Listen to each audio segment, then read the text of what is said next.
Buenas chicos y chicas, bienvenidos a un nuevo podcast. Hoy os hablaré sobre la historia social y postsocial. Imaginar por un momento que estáis escuchando una historia, pero no una historia cualquiera, sino la historia de cómo los propios historiadores han ido cambiando su manera de entender el pasado.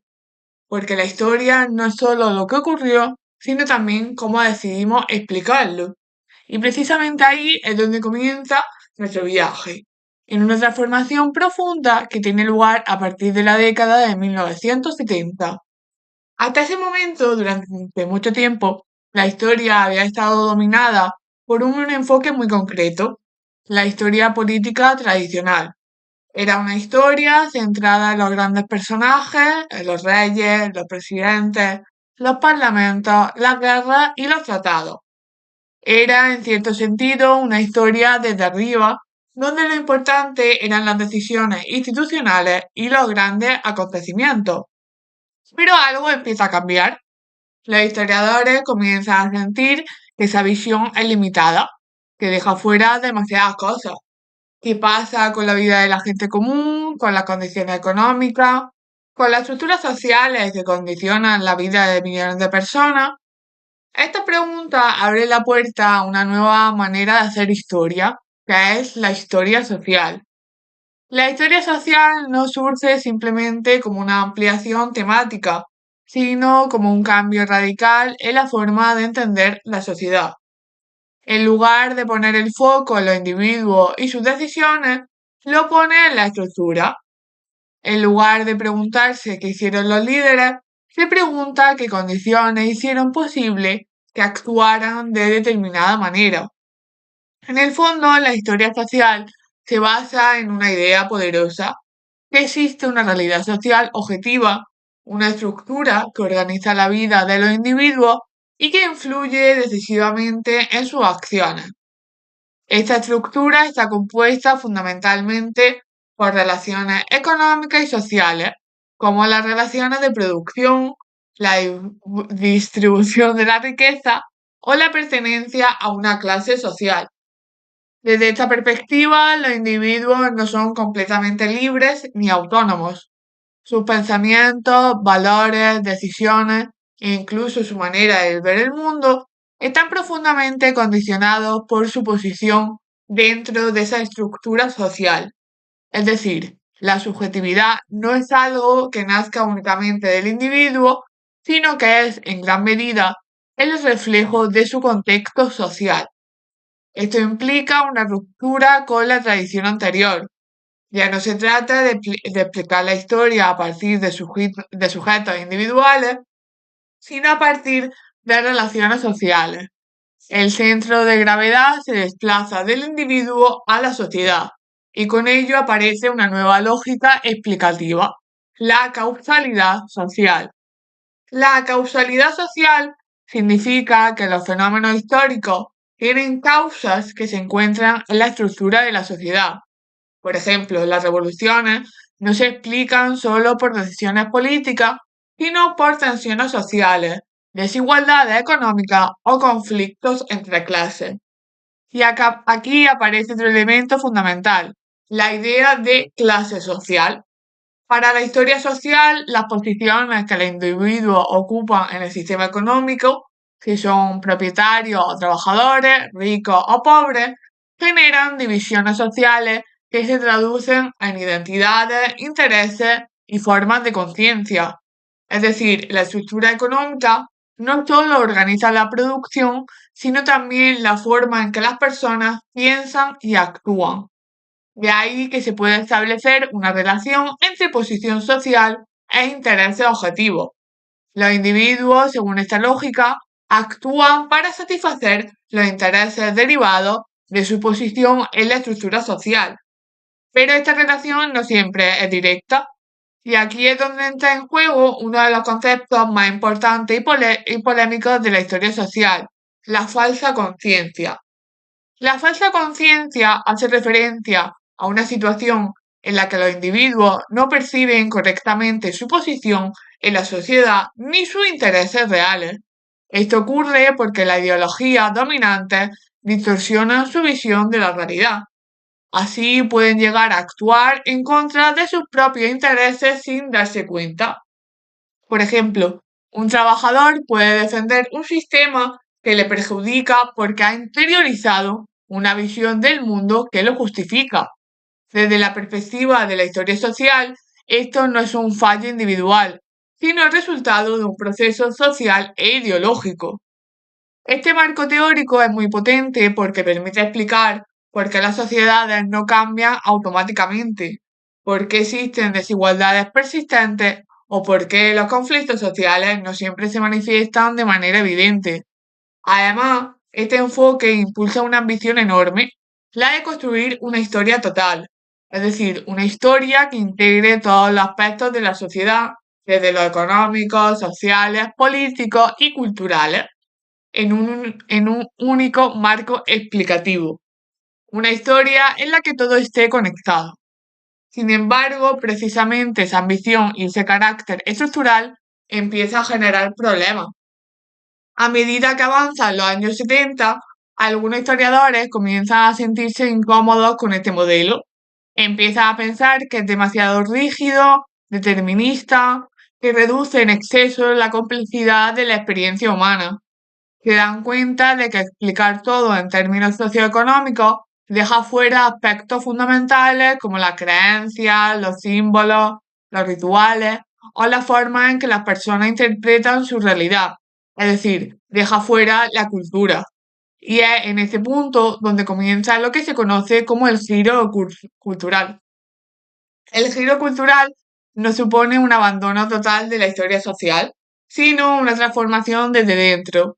Los historiadores empiezan a reconocer que la cultura no es simplemente un reflejo pasivo de la estructura social, sino un elemento activo que influye en la realidad.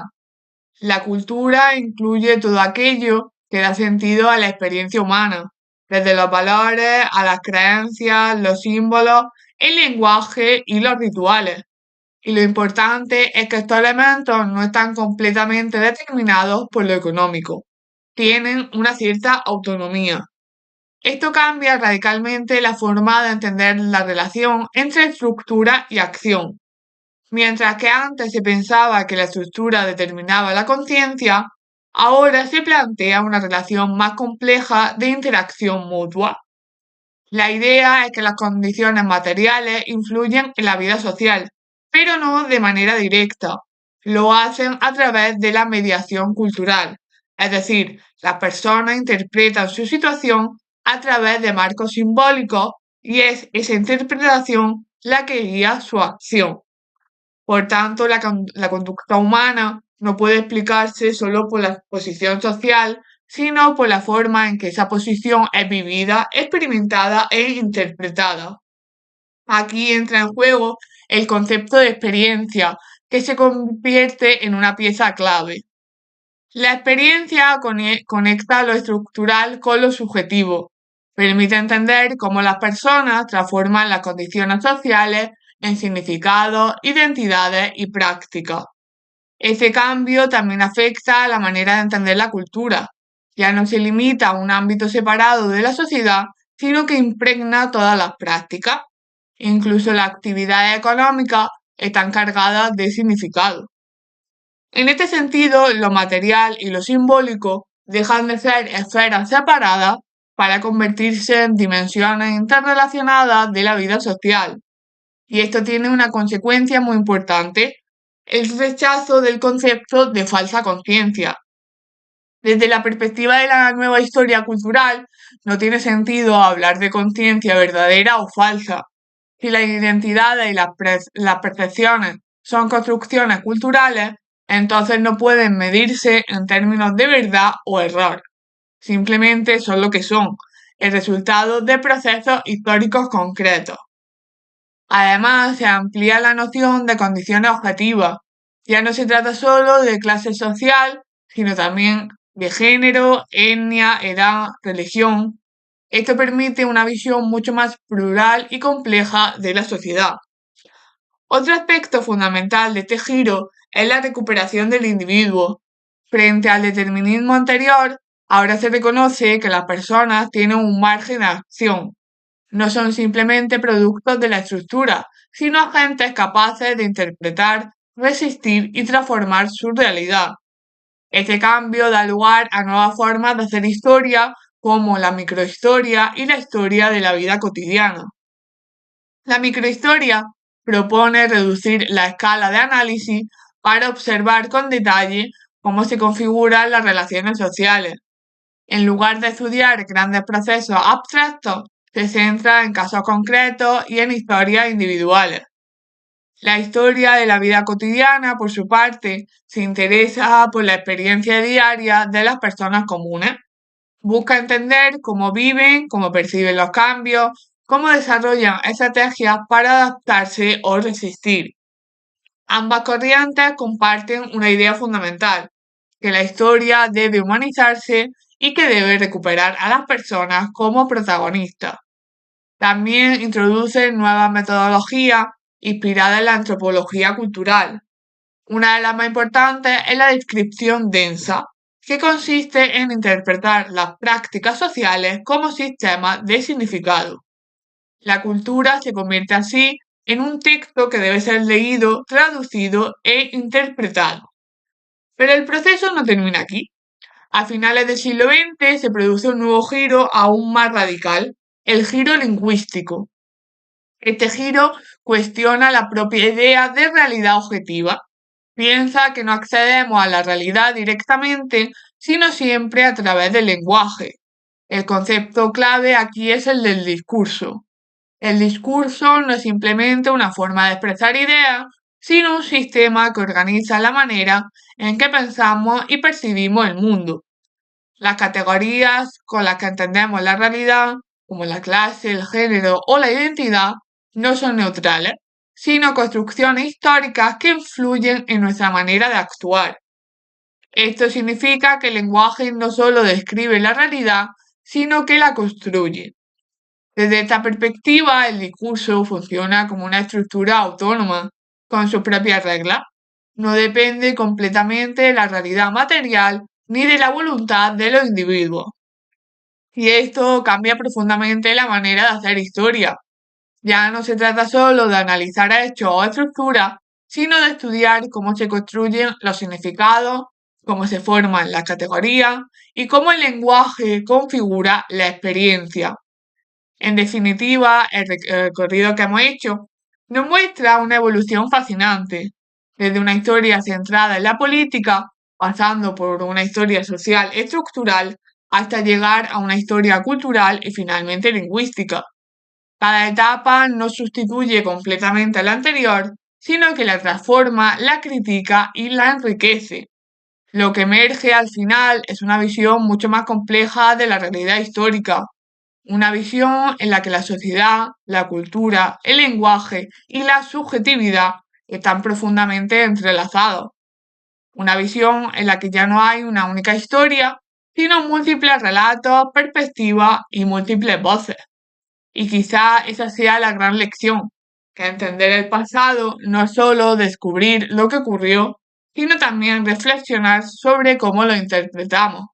Y hasta aquí llega el podcast de hoy. Espero que os haya gustado. Dale like, suscribiros y hasta el siguiente. Chao.